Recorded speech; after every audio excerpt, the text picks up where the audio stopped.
15 mots français que vous prononcez certainement mal. Et même les Français les prononcent souvent très mal. C'est ce que nous allons voir dans cette vidéo. C'est parti. Le premier mot, le voici. Alors, dites-moi, comment est-ce que vous prononcez ce mot, les amis? Comment?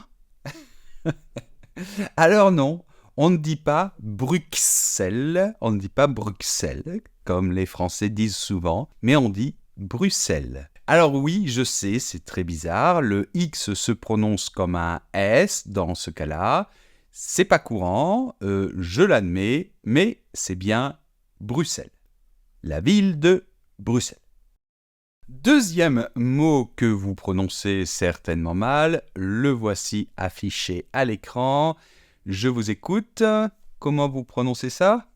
Saoul,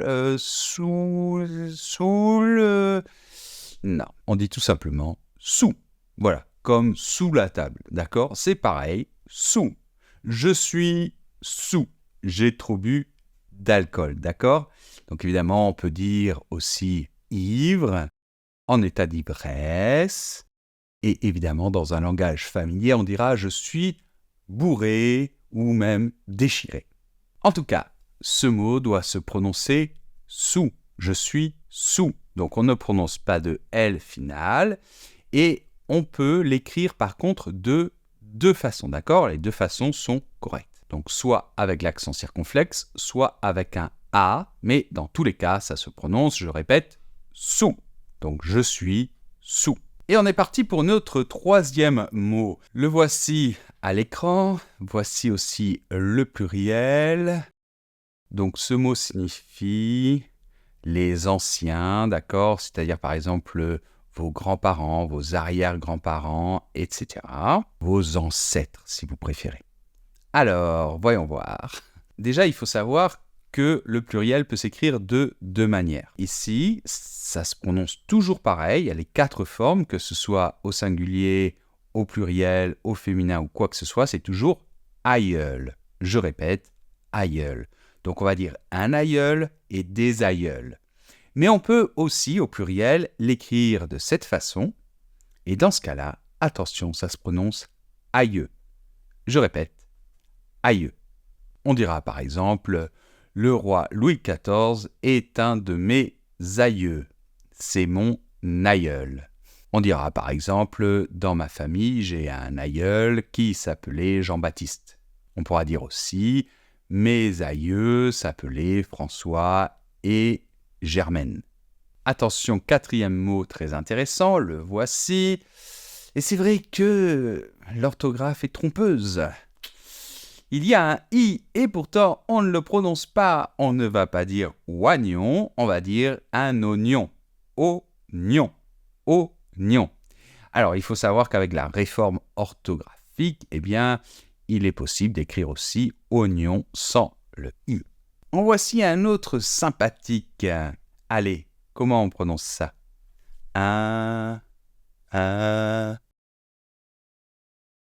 Sourcil? Non. On ne prononce pas le L. On ne dit pas gentil quand il s'agit du masculin. On dit gentil. Eh bien là, c'est pareil. On dit un sourcil. Un sourcil, des sourcils. C'est cette partie, d'accord, au-dessus des yeux. Allez, on continue parce que le prochain est très sympathique et je sais que les personnes non françaises ont beaucoup de mal avec ce mot. Alors attention, ce joli oiseau. Comment se prononce-t-il? Paon, pon, pon, pon. Eh bien, non, c'est tout simplement pan. Un pan, d'accord? Exactement comme si ça s'écrivait P-A-N. Donc, on a la nasale en, d'accord? Pan. Maintenant, un mot qui n'est pas, on va dire, un piège au niveau de l'orthographe, mais qui est tout simplement très difficile à prononcer pour les étrangers. Alors, comment on prononce ce mot? Allez, essayez. Eh bien, c'est un chirurgien. Alors, je sais qu'entre le che, le je et le r plus le u, ça fait beaucoup de choses difficiles pour les étrangers. Alors, on va y aller doucement. Au début, c'est le ch comme chocolat, d'accord? Donc, chi. Chi. Après, on a donc le R avec le U. Je sais, c'est très difficile. Ces deux lettres sont difficiles à prononcer. Donc, ensemble, c'est encore plus difficile.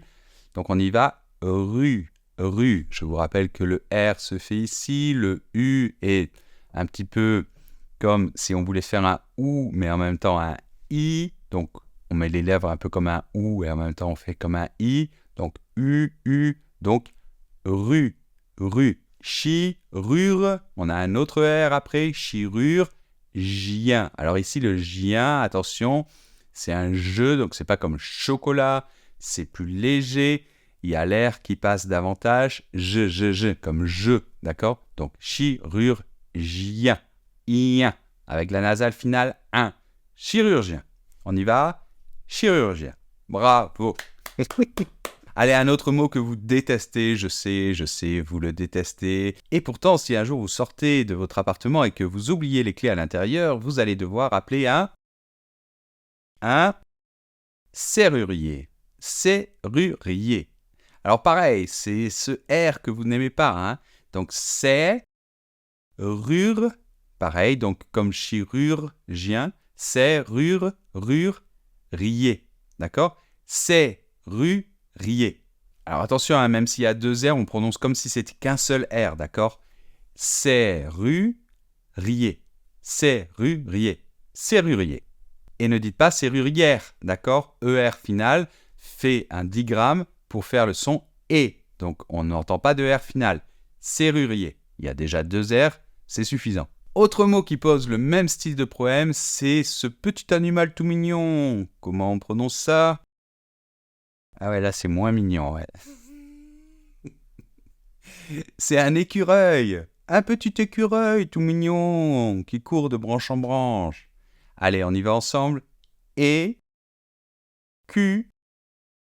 Reuil. On ouvre bien. Œil, comme un œil.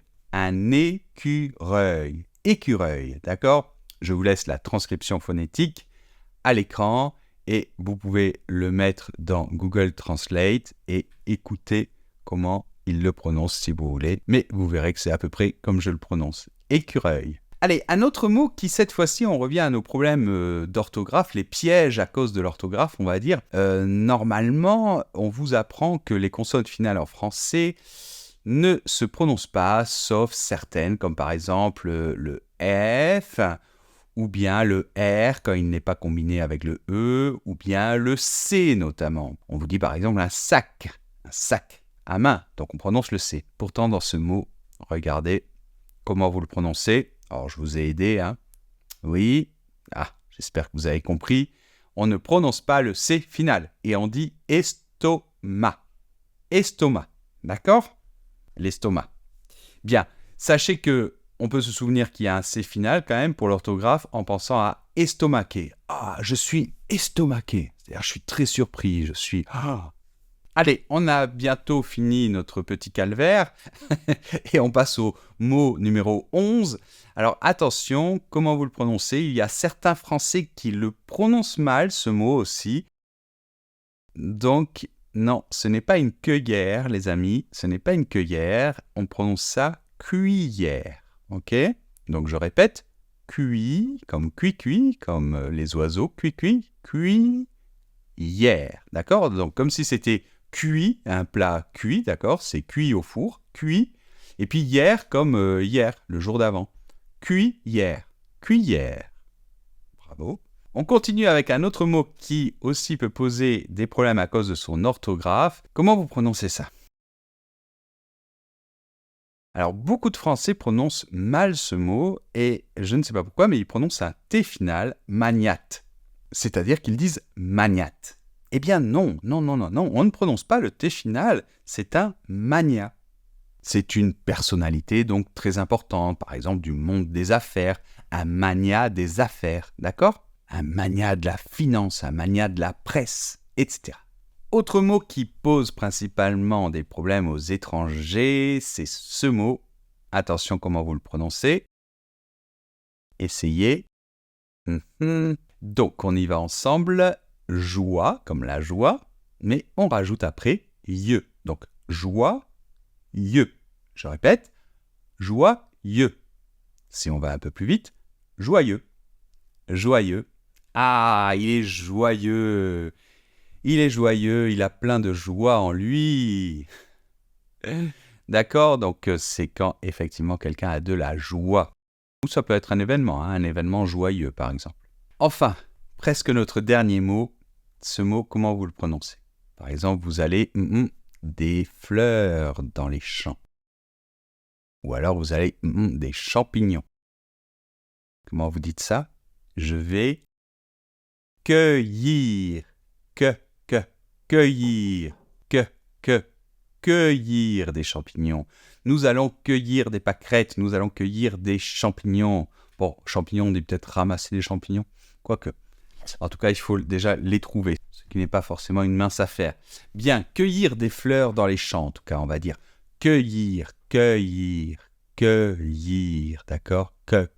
Ouvert, cueillir, d'accord? Donc je répète, cueillir, avec le y, et le R final qu'on entend légèrement ici. Cueillir. Le dernier, j'y tiens pour faire honneur à ce grand écrivain qui est mort tragiquement dans un accident de voiture, donc prix Nobel de littérature, et c'est malheureux, mais les étrangers écorchent son nom. Ce n'est plus possible. Non, on ne va pas dire Camus, non. Camus.